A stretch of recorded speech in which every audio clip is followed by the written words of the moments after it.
പ്രതിനിധീകരിക്കപ്പെടാത്തൊരു ക്രൈസ്തവ സമൂഹത്തെയാണ് കേരളത്തിലെ LDFനും UDFനും ആവശ്യം. മുസ്ലിം വിശ്വാസികൾ മോസ്കിൽ പോവും, ഹിന്ദു വിശ്വാസികൾ അമ്പലത്തിൽ പോവും, നിങ്ങൾ പള്ളിയിൽ പൊക്കോ, ഇത് കൂട്ടിക്ക് ധൈര്യമായി പൊക്കോ, കോൺഗ്രസ് കൂടെ ഉണ്ടെന്ന് പറയാൻ ഇവർക്ക് ആർജവത്വം ഉണ്ടോ? ഇപ്പോൾ നമുക്ക് കേരളത്തിലെ രാഷ്ട്രീയ സാഹചര്യം എന്ന് പറഞ്ഞാൽ പെട്ടിക്കട പോലും വിജയിപ്പിച്ച ആളെ കഴിവുള്ളതായിട്ട് കൂട്ടിയല്ല, പെട്ടിക്കട പോലും നടത്തിയിട്ട് പൊളിഞ്ഞ ആൾ വേണം രാഷ്ട്രീയം നടത്താൻ, ഉപജീവനം. അപ്പോൾ ഇതൊക്കെ ഇവർക്ക് അറിയാം. ചിലപ്പോൾ അവർ കരുതുന്നുണ്ടോ നാട്ടുകാർക്ക് അറിയത്തില്ലെന്നുള്ളത്. പക്ഷേ നാട്ടുകാർക്കെല്ലാം നിരീക്ഷിക്കുന്നവർ കൃത്യമായി അറിയാം ഇവരൊക്കെ ചുമ്മാ പാവകൾ മാത്രമാണ്, എല്ലാം പാർട്ടി ഓഫീസിൽ നിന്നാണെന്നുള്ളത് എല്ലാവർക്കും അറിയാവുന്ന കാര്യമാണ്. അത് ആര് വന്നാലും വേണ്ട BJP കൂടണ്ടെന്ന് ഞാനും തന്നെയാണ് പറയുന്നത്. കോട്ടയം, പത്തനംതിട്ട, ഇടുക്കി, ചാലക്കുടി, അതുകൊണ്ട് തന്നെയാണ് 2020 സാധ്യത മങ്ങി നിൽക്കുന്നത് എവിടെയാണെന്ന് ചോദിച്ചാൽ അതുകൊണ്ടാണ് പറഞ്ഞത് അവർ പുറത്ത് വരണം. എല്ലാ ദിവസവും കഴിക്കുന്ന വിഷമാണ്. കാരണം എന്ന് വെച്ചാൽ കുറച്ച് സ്ലോ പോയിസണിങ്ങാണ്, മരണത്തിലേക്ക് നടന്നെടുത്തുകൊണ്ടിരിക്കുകയാണ്. ഇപ്പോൾ NSSന് വേണ്ടി ശബ്ദിക്കാൻ ആളുണ്ട്, SNDPക്ക് ശബ്ദിക്കാൻ ആളുണ്ട് എന്ന് പറയും. ഇവിടെ ക്രിസ്ത്യാനികൾക്ക് വേണ്ടി ശബ്ദിക്കാൻ ആൾ വേണമെന്ന അർത്ഥത്തിലല്ല ഞാൻ പറയുന്നത്. കഴിഞ്ഞ ഏതാനും നാളുകളായിട്ട് താങ്കളുടെ യൂട്യൂബ് ചാനലുകളും വീഡിയോകളൊക്കെ ഫോളോ ചെയ്യുന്ന ഒരാളാണ് ഞാൻ. അപ്പോൾ ഇന്നത്തെ എൻ്റെ വരവിനൊരു പ്രത്യേക ഉദ്ദേശമുണ്ട്. അപ്പോൾ ഞാൻ നിരീക്ഷിക്കുമ്പോൾ ആദ്യമേ ഒരു കൂടുതൽ അപ്പോളജറ്റിക് ആയിട്ടുള്ള വീഡിയോകൾ ചെയ്തു വന്നിരുന്ന താങ്കൾ അടുത്തിടെയായിട്ട് സോഷ്യോ പൊളിറ്റിക്കൽ ഇഷ്യൂസിൽ, അതും സെലക്റ്റീവായിട്ടുള്ള ചില കാര്യങ്ങളിൽ തൻ്റെതായ അഭിപ്രായം പറയുകയും അതുപോലെ ക്രിസ്ത്യാനികൾ ഏത് രീതിയിലുള്ള ഒരു രാഷ്ട്രീയ നിലപാട് എടുക്കണം എന്ന ഒരു രീതിയിലുള്ള കാഴ്ചപ്പാടുകൾ പങ്കുവയ്ക്കുന്നതായിട്ട് ശ്രദ്ധയപ്പെട്ടിട്ടുണ്ട്. കൂടാതെ കേരളത്തിൽ പ്രത്യേക രാഷ്ട്രീയ സാഹചര്യം വിലയിരുത്തുകയാണെങ്കിൽ ഇടതുപക്ഷം വലതുപക്ഷം മാറി മാറി ഭരിക്കുന്ന അവസ്ഥകൾ ക്രൈസ്തവരും മാത്രമല്ല പൊതുജനങ്ങളാണെങ്കിലും അവരെ കൊണ്ട് നേരിടുന്ന പല ബുദ്ധിമുട്ടുകളും അല്ലെങ്കിൽ ചില ഒളിച്ചുകളികളും ഒക്കെ നമുക്ക് കാണാൻ പറ്റുന്നതാണ്. ആ ഒരു സാഹചര്യത്തിൽ അധികാര രാഷ്ട്രീയത്തോട്, പ്രത്യേകിച്ച് കേന്ദ്രത്തിലുള്ള അധികാര രാഷ്ട്രീയത്തോട് മറുതലിച്ച് നിന്നുകൊണ്ട് നമുക്കൊന്നും പ്രത്യേകിച്ചൊന്നും നേടാനൊന്നുമില്ല. എന്നാൽ അതിനോട് ചേർന്ന് പറയുമ്പോൾ അതിന് പോസിറ്റീവായിട്ടുള്ള രീതിയിൽ സഹകരിച്ചുകൊണ്ട് ഒരു രാഷ്ട്രീയ കാഴ്ചപ്പാട് താങ്കൾ മുന്നോട്ട് വയ്ക്കുന്നതായിട്ടും ശ്രദ്ധയപ്പെട്ടിട്ടുണ്ട്. ശരിക്കും ഇപ്പോൾ ലോക്സഭാ ഇലക്ഷനൊക്കെ അടുത്ത് വരുന്ന ഈ സാഹചര്യത്തിൽ ക്രൈസ്തവർ, പ്രത്യേകിച്ച് കേരളത്തിലുള്ള ഒരു ക്രൈസ്തവർ ഏത് രീതിയിലുള്ള ഒരു രാഷ്ട്രീയ നിലപാട് എടുക്കണമെന്നാണ് താങ്കൾ ഉദ്ദേശിക്കുന്നത്? ആദ്യമേ തന്നെ ക്രിസ്ത്യൻ വിഷയങ്ങളിൽ ഇടപെട്ട് സംസാരിക്കുന്ന വ്യക്തിയെന്ന് പറഞ്ഞല്ലോ. അപ്പോൾ സ്വാഭാവികമായും ഞാൻ മനസ്സിലാക്കുന്ന ക്രിസ്തീയത എന്ന് പറയുന്നത് നമ്മുടെ ദേശവും നമ്മൾ വസിക്കുന്ന നാടുമായി ബന്ധപ്പെട്ട് നിൽക്കുന്ന ശാരീരിക ജീവിതം, ആത്മീയ ജീവിതം, സാമൂഹിക രാഷ്ട്രീയ ജീവിതമുണ്ട്. ഇതിൻ്റെ ഒരു സമന്വയിപ്പിച്ച് ഇത് മൂന്നും എല്ലാം ഒരുമിച്ച് കൊണ്ടുപോകുന്നതാണ് എന്നെ സംബന്ധിച്ച് ക്രിസ്തീയ ജീവിതം. ഒരു ഒളിച്ചോട്ടമോ വേറിട്ട് നിൽപ്പമല്ല. സമൂഹത്തിൻ്റെ സമസ്ത മേഖലയിലും ഓരോരുത്തർ തിരഞ്ഞെടുത്ത മേഖലയനുസരിച്ച് തങ്ങളുടെ കഴിവ് തെളിയിക്കുക, അവിടെ ക്രിസ്ത്യൻ മൂല്യങ്ങളെ, ഭാരത മൂല്യങ്ങളെ മുറുക്കെ പിടിക്കുക എന്നുള്ളത് തന്നെയാണ് എൻ്റെ കാഴ്ചപ്പാട്. അപ്പോൾ അതിൻ്റെ ഒരു തുടർച്ചയായിട്ട് ഞാനിതിനെ കാണുന്നുള്ളൂ. മറ്റു രീതിയിൽ താങ്കൾ നിരീക്ഷിച്ചാൽ തെറ്റാണെന്ന് ഞാൻ പറയുന്നില്ല, ശരിയായിരിക്കാം. അങ്ങനെ നിരീക്ഷിക്കുന്ന ഓരോരുത്തർക്കും ഇപ്പോൾ ഞാനൊരു വിഷയം അവതരിപ്പിച്ചാൽ അതിനെക്കുറിച്ച് സ്വതന്ത്രമായിട്ട് നിങ്ങൾ കാണാനുള്ള സ്വാതന്ത്ര്യമുണ്ടല്ലോ. ആ കാഴ്ചപ്പാടിൽ അതിന് അംഗീകരിക്കുമ്പോഴും ഞാൻ ശ്രമിക്കുന്നത് ഇത് രണ്ടും എല്ലാം ഒരു സമഗ്രതയാണ് ക്രിസ്തീയ ജീവിതം എന്നുള്ള എൻ്റെ അനുഭവം കൂടിയാണ് ചേർത്ത് വെക്കുന്നത്. ഇപ്പോൾ താങ്കൾ ചോദിച്ച് തിരഞ്ഞെടുപ്പ് അടുത്ത് വരികയാണ്. ഇപ്പോൾ ഇവിടെ LDFനും UDFനും മടുത്ത ഒരു ജനമുണ്ട് എന്ന് ഞാൻ പറഞ്ഞാൽ താങ്കൾ നിഷേധിക്കുമോ? ഇല്ല, നമുക്ക് യാഥാർത്ഥ്യമാണ്. ഒപ്പം അതിൽ തന്നെ ഏറ്റവും കൂടുതൽ അരക്ഷിതത്വബോധം, തങ്ങൾ സുരക്ഷിതരല്ല, തങ്ങൾ അവഗണിക്കപ്പെടുന്നുവെന്ന് ആരോപണം പരസ്യമായി ഉന്നയിക്കുന്ന അനേക ക്രൈസ്തവരുണ്ടെന്ന് പറഞ്ഞാലും താങ്കൾ അംഗീകരിക്കേണ്ടി വരുമല്ലോ. ഇത് രണ്ടും എൻ്റെ സ്റ്റേറ്റ്മെൻ്റ് അല്ല, യാഥാർത്ഥ്യമാണല്ലോ. അപ്പോൾ അങ്ങനെയാണല്ലോ നമുക്കിവിടെ ക്രിസംഗി എന്ന ഓമന പേരിൽ അനേകർ വിളിക്കപ്പെടാനിടയായ ഒരു സാഹചര്യമാണല്ലോ. ഒരാരും നിസ്സാരം പറയാം, കാസേനെ പോലുള്ള സംഘടനകളെ നമ്മൾ പലപ്പോഴും പരാമർശിക്കാറുണ്ട്. പക്ഷേ നമ്മൾ ചിന്തിക്കണം, ഇതിനു മുമ്പ് ക്രിസ്ത്യാനികൾ കാസ ഉണ്ടാക്കിയോ? ഇങ്ങനെ സംഘടന ഉണ്ടാക്കിയില്ലല്ലോ. അപ്പോൾ എന്തുകൊണ്ട് സാഹചര്യം ഉണ്ടായി? നമ്മളത് ചർച്ച ചെയ്യുന്നില്ല. അപ്പോൾ നമ്മൾ സ്വാഭാവികമായും എന്തുകൊണ്ട് കുറച്ച് ക്രിസ്ത്യാനികൾ BJPയിലേക്ക് ധൈര്യപൂർവ്വം എടുക്കുന്നു, ചിലർ LDFനും UDFിൽ നിന്ന് മാറി നിൽക്കുന്നു, ചിലർ കാസയോട് ചേർന്ന് പ്രവർത്തിക്കും. ഈ ഒരു സാഹചര്യം ഇവിടെ ഉണ്ടല്ലോ. ഈ സാഹചര്യം സാമാന്യ ബുദ്ധിയുള്ള ചിന്താശേഷിയുള്ളവരെന്നാണ് പൊതുവെ ക്രൈസ്തവരെ പറയുന്നത്. ഇവർ സുപ്രഭാതത്തിൽ ഉറങ്ങിക്കിടന്നപ്പോൾ പെട്ടെന്ന് ഉണർന്നെഴുന്നേറ്റ് നാളെ മുതൽ ഇങ്ങനെ അയക്കാമെന്ന് വെച്ചൊന്നുമല്ല. ഇവിടെ അവരെ നിർബന്ധിതമാക്കിയൊരു സാഹചര്യമുണ്ട്. ഈ സാഹചര്യത്തിൽ എങ്ങോട്ട് മുമ്പോട്ട് പോകണമെന്നുള്ള വിഷയങ്ങളെക്കുറിച്ചാണ് ഞാൻ എൻ്റെ ഇളയ രീതിയിൽ പറയാൻ ശ്രമിക്കുന്നത്. അവിടെയാണ് താങ്കൾ സൂചിപ്പിച്ച അധികാര കേന്ദ്രങ്ങളോട് മറുതലിക്കുന്നതുകൊണ്ട് കാര്യമൊന്നുമില്ല. കഴിഞ്ഞ 2014 മുതൽ നരേന്ദ്രമോദി ഭരിച്ചു വരികയാണ്. അപ്പോൾ ഇനി അടുത്ത തെരഞ്ഞെടുപ്പിലും നമുക്ക് കാണാൻ സാധിക്കുന്ന പ്രായോഗിക തലത്തിൽ വലിയ ബുദ്ധിയൊന്നും വേണ്ട, നിസ്സാര നിരീക്ഷണം നമുക്ക് മനസ്സിലാക്കാൻ പറ്റുന്നത് ലോക്സഭാ തെരഞ്ഞെടുപ്പിൽ പ്രതിപക്ഷങ്ങൾ ഏതാണ്ട് കീഴടങ്ങിയ രീതിയിലാണ്. കഴിഞ്ഞ ദിവസം തീവ്രവാദി പാർട്ടിയാണ് CPM എന്ന് മമതാ ബാനർജി പറയുകയുണ്ടായി. അവിടെ ഒരു അനൈക്യം നമുക്ക് വ്യക്തമായി കാണാനുണ്ട്. ആ ഒരു നിലയ്ക്ക് ഒരു സാധ്യതയിൽ BJPക്ക് ബദൽ ഉയർത്തുവാൻ നമുക്ക് സാധിക്കുന്നില്ല. ഒന്ന്. രണ്ടാമത്, ഈ കാലഘട്ടം നമുക്ക് ഏറ്റവും കൂടുതൽ വേണ്ടത് വികസനവും ദേശീയതയാണെന്ന് പറഞ്ഞാൽ താങ്കൾ അംഗീകരിക്കുമോ? അതിൻ്റെ എല്ലാ തരം പശ്ചാത്തലങ്ങളും കാരണങ്ങളും ഉണ്ട്. തീർച്ചയായിട്ടും നമുക്കൊരു നാട് നിൽക്കണമെങ്കിൽ ആ നാടത്വം അഥവാ ദേശീയത വേണമല്ലോ. അത് നിർബന്ധമാണല്ലോ. പ്രാദേശികം വേണം, കേരളമായിട്ട് തന്നെ വികസിക്കണം. അതോടൊപ്പം ഇന്ത്യയുടെ ഭാഗമായി നിന്നുകൊണ്ട് വികസിക്കണം. ഇടയ്ക്കിടയ്ക്ക് ഇവിടെ കേന്ദ്രസേന വന്ന് റെയ്ഡ് ചെയ്യുന്നത് ശരിയാണോ? അത് ശരിയാണ്. താങ്കൾ അതിനോട് യോജിക്കുന്നുണ്ട്? താങ്കൾ നാളെ ഇവിടെ മക്കളുമൊക്കെ ആയിട്ട് ജീവിച്ചു വരുമ്പോൾ ഇടയ്ക്കിടയ്ക്ക് കേന്ദ്രസേന ഒന്ന് റെയ്ഡ് ചെയ്ത് ഇവിടെ കാര്യങ്ങൾ ചെയ്യേണ്ട അവസ്ഥ വരുന്നില്ലേ? പ്രതിപക്ഷങ്ങളും അല്ലെങ്കിൽ മറ്റ് ഓപ്പോസിഷൻ പാർട്ടികൾ ആരോപിക്കുന്ന പോലെ അതൊരു പകവീട്ടലാണെന്ന രീതിയിലുണ്ട്. പക്ഷെ അതിനോട് തീർത്തും എനിക്ക് യോജിപ്പില്ല. അല്ല, പകവീട്ടിലായിട്ട് അങ്ങനെ എങ്ങനെ വരാൻ സാധിക്കുന്നത്? കാരണം അത്ര നിസ്സാരക്കാരെയല്ല റെയ്ഡ് ചെയ്യുന്നത്. അത് റെയ്ഡ് ചെയ്യുന്ന ആരെയാണ്? വെൽ എസ്റ്റാബ്ലിഷ്ഡ് ആയ ഒരു ഭാഗത്തെ റെയ്ഡ് ചെയ്യുന്നത്. അപ്പോൾ നിസ്സാരമൊന്നും അല്ലെന്ന് ഓർക്കണം. അപ്പോൾ അത്തരം റെയ്ഡുകൾ ഇവിടെ നടക്കുന്നുണ്ടെങ്കിൽ ഇപ്പോൾ 13 വർഷം ആ പ്രതിയെ സംരക്ഷിച്ചു. ആരെ സംരക്ഷിച്ചേ? അപ്പോൾ ഇതെല്ലാം കണ്ട്, അതേപോലെ തന്നെ ഈ പറയുന്ന പാലസ്തീൻ്റെ മറവിൽ ഹമാസിന് വേണ്ടിയുള്ള പ്രകടനങ്ങൾ, ഹമാസ് കണ്ട് ഗാസ കേരളത്തിലാണെന്നുള്ള രീതിയിലെ കാര്യങ്ങൾ ഇവിടെ LDF UDF കൊണ്ടുവച്ചു. ഇതെല്ലാം കണ്ട് ഭയചകിതരായി നിൽക്കുന്ന ഒരു സമൂഹമുണ്ട്. അപ്പോൾ ഇത് നിൽക്കുമ്പോൾ ഇതിനെ ഫലപ്രദമായി നേരിടുന്നത് കേന്ദ്ര സർക്കാരാണ്. അപ്പോൾ ഈ കേന്ദ്ര സർക്കാരിന് വരുന്ന അടുത്ത 5 വർഷത്തെ ഭരണത്തിലേക്കും UDF LDF സാധ്യതയില്ല. അവർ ആയുധം വെച്ച് കീഴടങ്ങിയ രീതിയാണ് പച്ചയ്ക്ക് പറഞ്ഞാൽ അങ്ങനെയാണ് കാണാൻ സാധിക്കുന്നുള്ളൂ. കാരണം കൃത്യമായ ഒരു കോർഡിനേഷൻ അവിടെ ഇല്ല. അതുപോലെ നമ്മൾ പറഞ്ഞു ഏറ്റവും പ്രായം കൂടിയ ഖാർഗെ, കോൺഗ്രസിൻ്റെ നേതാവ്, ഇദ്ദേഹത്തെയാണ് മമതാ ബാനർജി പറഞ്ഞ നമുക്ക് ഖാർഗെ പ്രധാനമന്ത്രിയാക്കാം. ഖാർഗെ പ്രധാനമന്ത്രിയാക്കി ഞാൻ ചോദിക്കട്ടെ, താങ്കളെപ്പോലുള്ള ചെറുപ്പക്കാർ, രാഷ്ട്രീയ മതമൊക്കെ മാറ്റിവെക്ക്, ഒരു ചെറുപ്പക്കാരനും വിദ്യാഭ്യാസവും ചടുതലയുമുള്ള ഒരാളെ നേതാവായിട്ട് കാണുമോ? പ്രായാധിക്യം മൂലം വിഷമിക്കുന്ന ഒരാളെ കാണുമോ? Simple logic. മറുപടി പറയണ്ട, കാരണം താങ്കൾ ജാമ്പ് കുത്തപ്പെടാം. അതുകൊണ്ട് താങ്കൾ മറുപടി പറഞ്ഞാൽ തന്നെ പറയാം. ചെറുപ്പക്കാരത് കാണില്ല. കാരണം അവർക്കിഷ്ടം നല്ല ചടുതലയോടെ നീങ്ങുകയും വികസനം സംസാരിക്കുകയും ഒക്കെ ചെയ്യുന്ന വ്യക്തികളെ. അപ്പോൾ അത് തന്നെ ഒരു ട്രാപ്പാണ്. മമതാ ബാനർജി ഒരുക്കിയൊരു ട്രാപ്പാണത്. അത് രാഹുൽ ഗാന്ധി വരികയും ചെയ്യരുത്, എന്നാൽ പ്രായമുള്ള ഒരാൾ വരണം. ഈ പ്രായമുള്ള ആളെ കണ്ടാൽ ജനങ്ങൾ വോട്ട് ചെയ്യാനാണ്. ഞാൻ ചോദിക്കാം, ഈ കഴിഞ്ഞ തെരഞ്ഞെടുപ്പിൽ, ഈ കഴിഞ്ഞ നിയമസഭാ തെരഞ്ഞെടുപ്പിൽ മധ്യപ്രദേശിലും രാജസ്ഥാനിലും കോൺഗ്രസ് ശരിക്കും തൊഴുത്തിക്കുത്ത് മൂലം അധികാരം നഷ്ടപ്പെടുത്തിയതല്ലേ?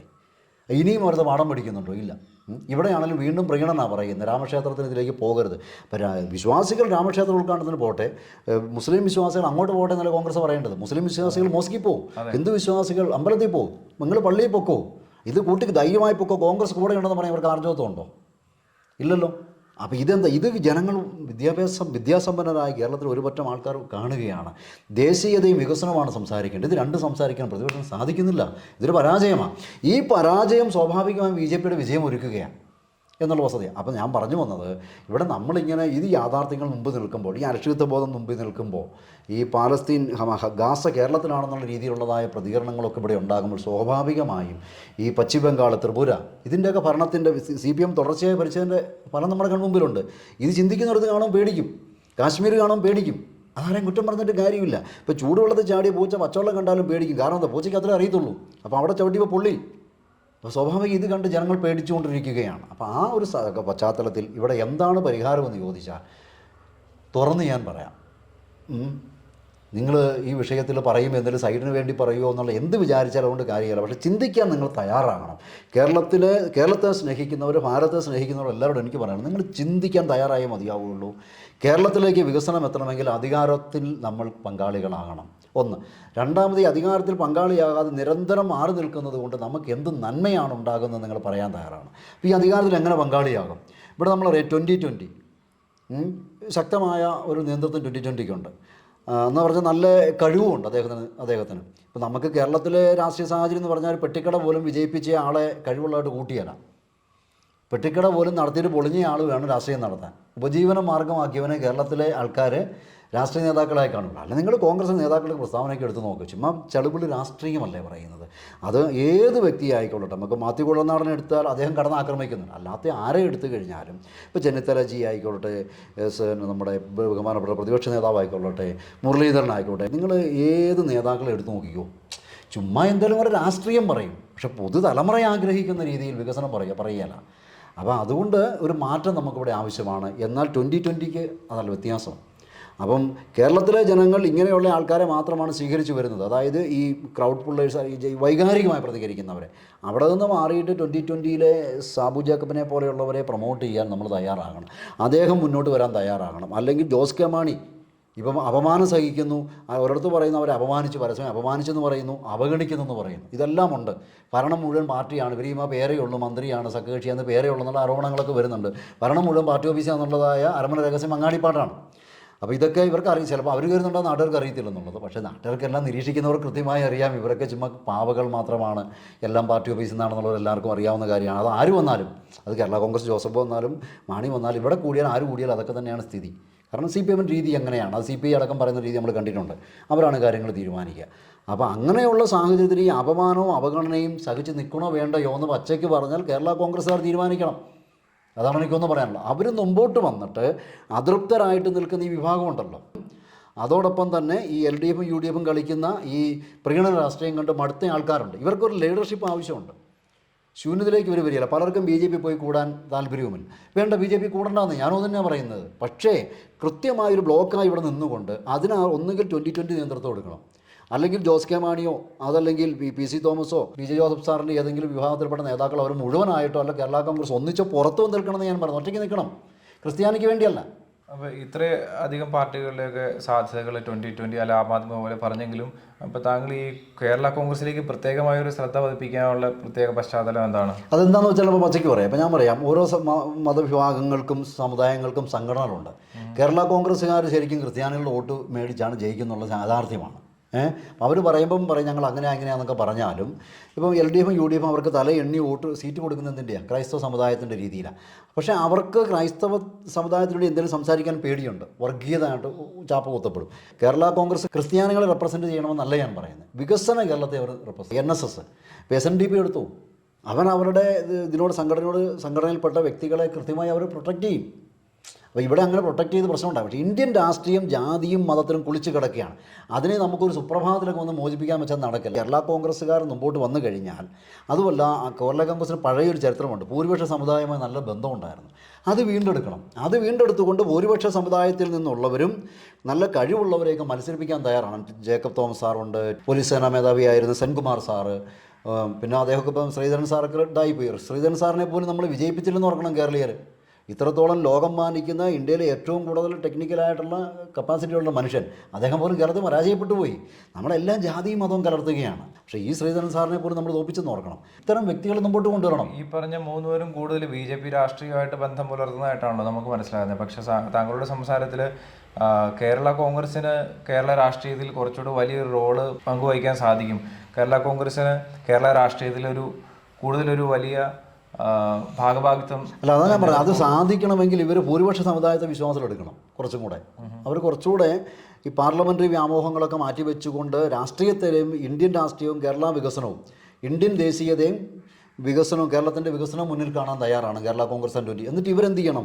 ഇവർ ഒറ്റയ്ക്ക് നിന്നുകൊണ്ട് പൊതുജന സമ്മതിയുള്ള വ്യക്തികളെ മുമ്പോട്ട് വെക്കണം. ഇപ്പോൾ ഞാൻ പറയാം, വ്യക്തമായിട്ട് പറയാം, നല്ല സ്ഥാനാർത്ഥികളെ മുന്നോട്ട് നിർത്തിയാൽ കോട്ടയം, പത്തനംതിട്ട, ഇടുക്കി, ചാലക്കുടി, ഇപ്പോൾ തൃശ്ശൂർ ഓൾറെഡി സുരേഷ് ഗോപിയുടെ ഒരു ഇങ്ങനെ വന്ന് നിൽക്കുകയാണ്. അതെങ്ങനെയാണെന്നുള്ള പൊതുസമൂഹം ചർച്ച ചെയ്തുകൊണ്ടിരിക്കുന്ന വിഷയമാണ്, ചർച്ച ചെയ്യപ്പെടട്ടെ. ഏതാനും സീറ്റുകൾ 4-5 സീറ്റുകൾ ശക്തമായിട്ട് നല്ല സ്ഥാനാർത്ഥികളെ നിർത്തിയാൽ വിജയിക്കാൻ സാധ്യതയുള്ള മേഖലയാണ്. അപ്പോൾ ഒറ്റയ്ക്ക് ഇറങ്ങി പൊതുസമ്മതരായ സ്ഥാനാർത്ഥികളെ ഈ പാർട്ടികൾ നിർത്തണം. പൊതുസമ്മതരായ സ്ഥാനാർത്ഥികളെ പാർട്ടി ഇല്ലാതെ വന്നാൽ കേരളം അംഗീകരിക്കില്ല. അതുകൊണ്ട് തന്നെയാണ് 2020 സാധ്യത മങ്ങി നിൽക്കുന്നത് എവിടെയാണെന്ന് ചോദിച്ചാൽ രാഷ്ട്രീയ പാർട്ടിയുമായിട്ട് അവർ സഖ്യത്തിൽ ഏർപ്പെടാൻ തയ്യാറാണ്. അങ്ങനെയുണ്ടെങ്കിൽ 2020യോ ഈ പറയുന്ന ആം ആദ്മിയോ, വൺ ഇന്ത്യ വൺ പെൻഷനോ, കേരള കോൺഗ്രസ്സിൽ എല്ലാവരും കൂടിയോ ഒറ്റയ്ക്കോ ഏതെങ്കിലും ഫ്രാക്ഷനോ ഒക്കെ ആയിക്കൊണ്ട് ഇവിടെ ഒരു ഇതുണ്ടാക്കണം. അവർ വേണ്ടി വന്നാൽ LDFും UDFും BJPയുടെ NDAയുമായിട്ട് ചർച്ച ചെയ്യാൻ തയ്യാറാകണം. അപ്പോൾ ഇവർ ഈ വോട്ടിനെ ഒന്ന് ഏകീകരിക്കണം. കേരളത്തിൽ ഇപ്പോൾ ചിന്നിച്ചെതിറി കിടക്കുന്ന BJPയുടെ ഐത്തം കൽപ്പിക്കുന്ന ക്രിസ്ത്യാനികളുണ്ട്, അതല്ലെങ്കിൽ തീരുമാനമെടുക്കാത്ത ക്രിസ്ത്യാനികളുണ്ട്, LDFും UDFും അടുത്തിട്ട് ഇനി നോട്ടൊക്കെ ചെയ്താക്കാന്ന് വെക്കുന്നവരുണ്ട്, അതുപോലെ ക്രിസ്ത്യാനികളല്ലാത്തവരുണ്ട്, മുസ്ലിം സമുദായത്തിൽ നിന്ന്, ഹിന്ദു സമുദായത്തിൽ നിന്നും ഒക്കെ വികസനം ആഗ്രഹിക്കുന്ന അനേകരുണ്ട്. അപ്പോൾ ജാതി മതമൊക്കെ മടുത്ത ഒത്തിരിയുണ്ട്. അപ്പോൾ ഇവർക്കെല്ലാം ഒരു പ്ലാറ്റ്ഫോം ഒരുക്കണം. ഈ പ്ലാറ്റ്ഫോം ഒരുക്കാനുള്ള പണി ഒന്നല്ലെങ്കിൽ അതാണ് പറയുക, ഈ പ്ലാറ്റ്ഫോം ഒരുക്കുന്ന പണി അത് കേരള കോൺഗ്രസിൻ്റെ ക്വാളിറ്റി ആയതുകൊണ്ട് ഞാൻ പറഞ്ഞെന്ന് കരുതരുത്. അതല്ല, മറിച്ച് നമുക്കിങ്ങനെ വലിയ പ്രതീക്ഷയോടെ നിൽക്കുന്ന ഒരു ജനവിഭാഗമുണ്ട്. നമുക്കറിയാം, ഇപ്പോൾ ആദ്യകാലത്തേക്കാണെങ്കിലും കർഷകരുടെ പ്രശ്നത്തിലൊക്കെ കൂടുതൽ ഇടപെടുന്ന ഒരു പാർട്ടിയാണ്, കർഷക പാർട്ടിയായിട്ടായിരുന്നു കേരള കോൺഗ്രസ് അറിയപ്പെട്ടിരുന്നത്. പക്ഷേ ഇപ്പോൾ അത്തരം എന്തെങ്കിലും ജനകീയമായ വിഷയങ്ങൾ ഉന്നയിക്കാൻ മാത്രം അവർക്കൊരു സ്വാതന്ത്ര്യം ഉണ്ടോ? ഇല്ലെന്നാണ് എനിക്ക് തോന്നിയിട്ടുള്ളത്. അതുകൊണ്ടാണ് പറഞ്ഞത് അവർ പുറത്ത് വരണം. പുറത്ത് വന്നു കഴിഞ്ഞാൽ ചിലപ്പോൾ വരുന്നൊരു ലോക്സഭാ തെരഞ്ഞെടുപ്പിൽ തന്നെ സത്യം പറഞ്ഞാൽ പുറത്ത് വരണം. പരാജയപ്പെട്ടാൽ ഇപ്പോൾ എന്തെങ്കിലും ഉണ്ടോ? ഇങ്ങനെ പോയാൽ ഏതാനും വർഷം, 5-10 വർഷം കൊണ്ട് തീരും ഇത്. പക്ഷേ ഈ പറയുന്ന കേരള കോൺഗ്രസ്സുകൾ ഉണ്ടെങ്കിൽ ഇപ്പോൾ 4 4 മുന്നണിയിലാണെന്ന് പറഞ്ഞതുപോലെ ഭിന്നിച്ച് നിൽക്കുകയാണ്. അപ്പോൾ അധികാര മോഹത്തിൻ്റെ ഒക്കെ പേരിലാണെന്നാണ് ഒരു പറയുന്നത്, പാർലമെന്ററി വ്യാമോഹമാണെന്നാണ്. പക്ഷെ അതുകൊണ്ട് എന്ത് കാര്യം? തനിക്ക് ശേഷവും നശിക്കും. ഇവിടെ അതിൻ്റെ നഷ്ടമാറാം കേരളത്തിനായിരിക്കും. കാരണം LDFും UDFും പ്രത്യേക രീതിയിലേ കേരളത്തിൽ പോവുകയുള്ളൂ. ഇപ്പോൾ തമിഴന്മാരടക്കം അവിടെ എല്ലാം വികസനം സംസാരിച്ചു തുടങ്ങി. പ്രാദേശിക പാർട്ടികളുണ്ടെങ്കിലും അവർ ദേശീയ രാഷ്ട്രീയമായിട്ടും ഇത് സഹകരിച്ചാണ് പോകുന്നത്. പക്ഷേ ഒന്നിച്ച് നിൽക്കുമ്പോൾ ഉള്ള ഒരു ശക്തി നമുക്ക് ഈ വിഘടിച്ച് നിൽക്കുമ്പോൾ അപ്പോൾ താങ്കൾ ഉദ്ദേശിക്കുന്നത് എന്താണ്? LDFിലുള്ള ഫ്രാക്ഷൻ അവിടെ നിന്നും UDFിലുള്ളവർ ഇങ്ങോട്ടും വന്ന് അവർ ഒന്നിക്കാനുള്ള ഒരു സാധ്യത അല്ലെങ്കിൽ പ്രായോഗികമായിട്ട് കാണുന്നുണ്ടോ? അല്ല, കാണുന്നുണ്ടോ എന്ന് ചോദിച്ചത് നേതാക്കൾ തീരുമാനിക്കുക. ഇത് കേരളത്തിന് ഇത് ആവശ്യമാണ്. കേരളത്തിന് ആവശ്യം. അവർക്കും ബുദ്ധിയുണ്ടെങ്കിൽ, അവർ കേരളത്തെ സ്നേഹിക്കുന്നുണ്ടെങ്കിൽ അവർ ചെയ്യേണ്ടത്. ഒരു പക്ഷേ അടുത്ത തെരഞ്ഞെടുപ്പിൽ അവർക്ക് ഒന്നും ആകാൻ പറ്റാതെ വരും, പക്ഷേ പിടിച്ച് കയറാൻ പറ്റും.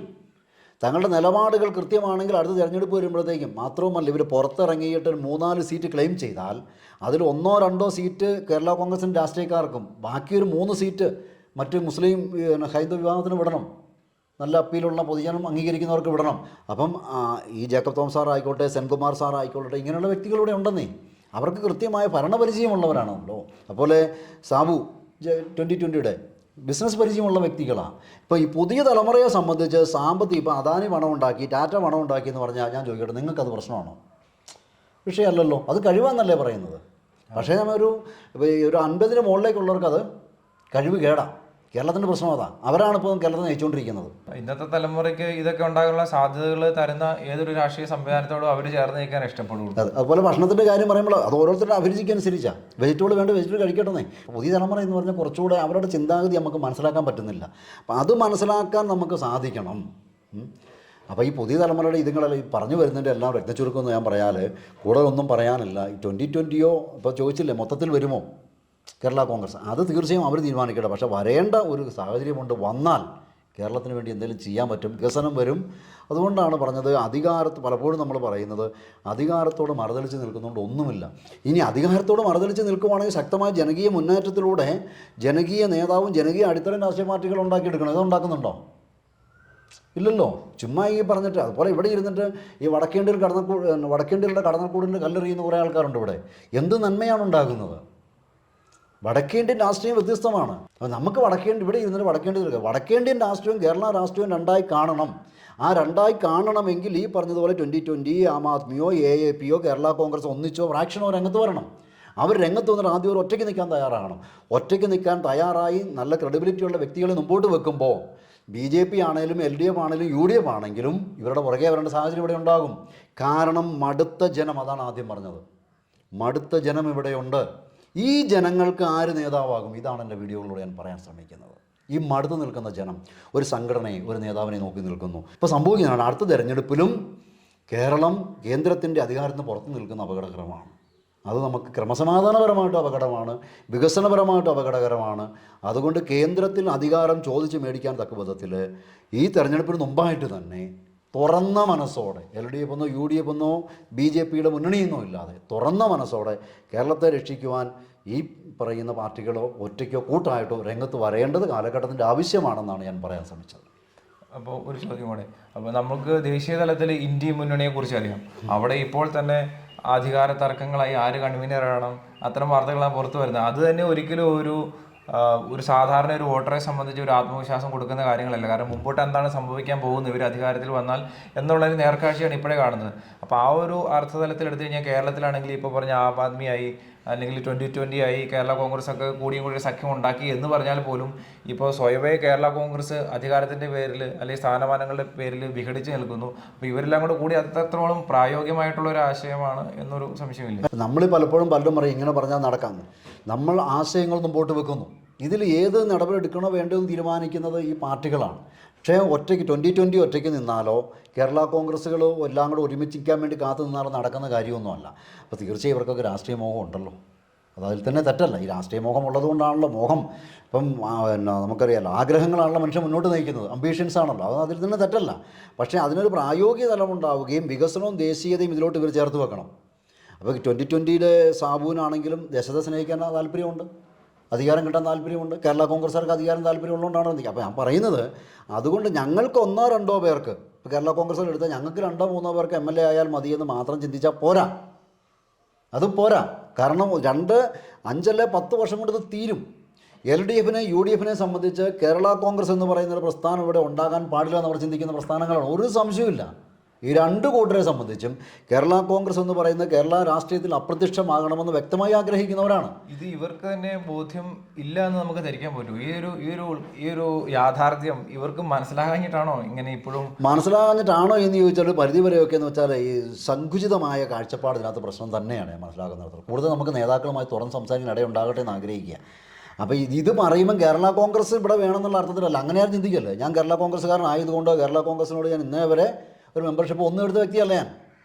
ഒരു കാലത്ത് വേണമെങ്കിൽ കോൺഗ്രസിനോട് വളരെ അടുത്ത് വർക്ക് ചെയ്തിട്ടുണ്ട്.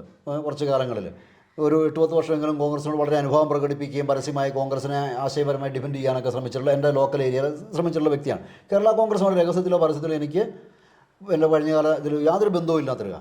പക്ഷേ കേരള കോൺഗ്രസ് എന്ന് ഞാൻ പറയാൻ കാരണം ഇവിടെ LDFും UDFും എന്ന് പറയുന്ന പ്രീണ രാഷ്ട്രീയമാണ്.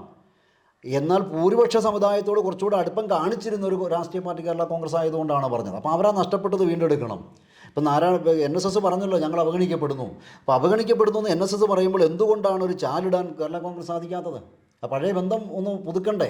അപ്പോൾ അതിൻ്റെ അർത്ഥം നിലവിലുള്ള കേരള കോൺഗ്രസ് ഇതേ ആശയങ്ങളും ഇതേ രീതിയിൽ പുതിയൊരു തട്ടിക്കൂട്ട് പ്രസ്ഥാനമായിട്ട് വന്നു കഴിഞ്ഞാൽ ഒരു മാറ്റങ്ങളും കൊണ്ടുവരാൻ കഴിയില്ല. അവരിൽ തന്നെ ചില കാഴ്ചപ്പാടുകൾ, വികസനം, ദേശീയത വരേണ്ടതുണ്ട്. എന്നിട്ടൊരു പുതിയൊരു കാഴ്ചപ്പാട്, അല്ലെങ്കിൽ പിന്നെ ചോരെടുത്ത് വായിക്കാൻ പറ്റണം. ഇല്ലെങ്കിൽ വരാൻ പോണ ആത്മഹത്യ. ഇവർ വിഷം കഴിച്ചുകൊണ്ടിരിക്കുക, എല്ലാ ദിവസവും കഴിക്കുന്ന വിഷമാണ്. കാരണം എന്ന് വെച്ചാൽ കുറച്ച് സ്ലോ പോയിസണിങ്ങാണ്, മരണത്തിലേക്ക് നടന്നെടുത്തുകൊണ്ടിരിക്കുകയാണ്. അതിൻ്റെ കാരണം എന്ന് വെച്ചാൽ ഇപ്പം LDFനും UDFനും ഇവരുടെ ഉണ്ടാകരുതെന്ന് പറയുമ്പോൾ പ്രതിനിധീകരിക്കപ്പെടാത്തൊരു ക്രൈസ്തവ സമൂഹത്തെയാണ് കേരളത്തിലെ LDFനും UDFനും ആവശ്യം. പ്രതിനിധീകരിക്കപ്പെടാത്ത ഒരു ക്രിസ്ത്യൻ സമുദായത്തെയാണ് ഇവിടെ LDFനും UDFനും ആവശ്യം. അപ്പോൾ അതിന് വേണ്ടതെല്ലാം അവർ ഒരുക്കും. അപ്പോൾ സ്വാഭാവികം അവർ ഞങ്ങളുടെ ആൾക്കാരാണ്. അപ്പം എന്നാ പറയുക, അപ്പം നമ്മൾ അതുകൊണ്ടാണ് നിരന്തരം ഇവിടുന്ന് ഈ ക്രിസ്തീയ പക്ഷം എന്ന് പലരും ഞങ്ങൾ അവഗണിക്കപ്പെടുന്നു സംസാരിക്കേണ്ടി വരുന്നത്. ഈ സാഹചര്യം മാറണമെങ്കിൽ താടിയുള്ള അപ്പനെ പേടിയുണ്ടാവുള്ള നാട്ടുചെല്ല് ഓർക്കണം. അപ്പോൾ ഒരു താടിയുള്ള അപ്പൻ ഉണ്ടാകണം. ഇപ്പോൾ NSSന് വേണ്ടി ശബ്ദിക്കാൻ ആളുണ്ട്, SNDPക്ക് ശബ്ദിക്കാൻ ആളുണ്ട് എന്ന് പറയും. ഇവിടെ ക്രിസ്ത്യാനികൾക്ക് വേണ്ടി ശബ്ദിക്കാൻ ആൾ വേണമെന്ന അർത്ഥത്തിലല്ല ഞാൻ പറയുന്നത്. ക്രിസ്തുവിലാണ് കേന്ദ്രീകരിക്കേണ്ടത്, അവൻ്റെ ക്രിസ്തീയതയിലാണ് അവൻ്റെ ആശ്രയം. പക്ഷേ നമ്മൾ രാഷ്ട്രീയമായി സംസാരിക്കുന്നത്, നമ്മൾ ജീവിക്കുന്ന ഇന്ത്യയിലാണ്. ഇന്ത്യ ഒരു ജനാധിപത്യ രാഷ്ട്രമാണ്. ജനാധിപത്യ പ്രക്രിയയിൽ ഇടപെടുന്നില്ല എങ്കിൽ പിന്നീട് ഇത് ഹിന്ദുത്വവൽക്കരിക്കപ്പെട്ടു, അല്ലെങ്കിൽ അങ്ങനെ വൽക്കരിക്കപ്പെട്ടു, ഇങ്ങനെ വൽക്കരിക്കപ്പെട്ടു എന്ന് പറഞ്ഞ് വിലപിച്ചിട്ട് കാര്യമുണ്ടോ? അതുകൊണ്ടാണ് പറഞ്ഞത് 2020യോ അല്ലെങ്കിൽ കേരള കോൺഗ്രസോ കേരളത്തിൻ്റെ രക്ഷയ്ക്ക് ആവശ്യമാണെന്നുള്ള അർത്ഥത്തിലല്ല, മറിച്ച് കേരളത്തിൻ്റെ രക്ഷ ആവശ്യമുണ്ട്, വികസനം ആവശ്യമുണ്ട്. ഇന്ത്യയുടെ ദേശീയത ഏറ്റവും കൂടുതൽ ഉയർത്തിപ്പിടിക്കേണ്ട സമയമാണിത്. നാം ഭാരതീയർ എന്ന രീതിയിൽ ഏറ്റവും കൂടുതൽ ചിന്തിക്കുകയും അതിലേക്ക് പ്രവർത്തിക്കുകയും ചെയ്യേണ്ട സമയമാണ്. കാരണം പുറത്തുനിന്ന് നല്ല രീതിയിലുള്ളതായ പ്രശ്നങ്ങൾ ഉണ്ടാകുന്നുണ്ട്. അകത്ത് ഈ പറഞ്ഞ പോലെ ജാതീയതയും എല്ലാം മതവും കടന്ന് കലക്കുകയാണ്. ഇന്ത്യൻ ഭരണഘടനയെ ഇൻഡാക്റ്റായി കാത്തു സൂക്ഷിക്കണമെങ്കിൽ ഇന്ത്യൻ ഭരണഘടനയെ സ്വാധീനിക്കുന്ന പാർലമെൻറ്റാണ്. വടക്കേന്ത്യൻ രാഷ്ട്രീയവും കേരള രാഷ്ട്രീയവും രണ്ടും രണ്ടാണ്. അപ്പോൾ ഇന്ത്യൻ പാർലമെൻറ്റും കേരള നിയമസഭയും ഒന്നാണോ? അല്ലല്ലോ. അങ്ങനെയാണെങ്കിൽ ഒരെണ്ണം പോരായിരുന്നു. അപ്പോൾ ഇത് രണ്ടാണെന്ന് ഇത് മനസ്സിലാക്കാൻ സാധിക്കണം. അപ്പോൾ ഇതിലേക്ക് നമ്മൾ ഇറങ്ങി പ്രവർത്തിക്കണം. അത് ക്രിസ്ത്യാനി സംരക്ഷിക്കപ്പെടാത്തതിൻ്റെ പേരിലല്ല, മറിച്ച് ഇന്ത്യൻ ഭരണഘടന സംരക്ഷിക്കപ്പെടണം. അതുകൊണ്ട് ഈ ചോദ്യം ഇപ്പോൾ എന്നോട് ചോദിച്ച സഹോദരനെ പോലെയുള്ളവരോടും നിങ്ങളെപ്പോലെ ചിന്തിക്കുന്ന എല്ലാവരോടും കേരള കോൺഗ്രസ്സുകാരോടും 2020 ആം ആദ്മിയോ AF ഏതും എല്ലാവരുടെയും മുമ്പിലേക്ക് ഈ ചോദ്യം വെക്കുകയാണ്. കേരളത്തെ വികസനത്തിൻ്റെ പാതയിലേക്ക് കൊണ്ടുവരുവാനും ഉത്തരവാദിത്തപൂർണ്ണമായൊരു നിലപാടെടുക്കുവാൻ നിങ്ങൾ ഒറ്റയ്ക്കോ കൂട്ടായോ തയ്യാറാകുന്നില്ല എങ്കിൽ LDFും UDFും ഇങ്ങനെ മാറി മാറി കളിച്ചുകൊണ്ട് ഈ ജാതീയതയും മതവെറിയും മതഭ്രാന്തും കേരളം ഒരു ഭ്രാന്താലയമാണ് എന്നുള്ള ആ പ്രസ്താവന അന്വർത്ഥമാക്കുന്ന രീതിയിൽ മുമ്പോട്ട് പോകും.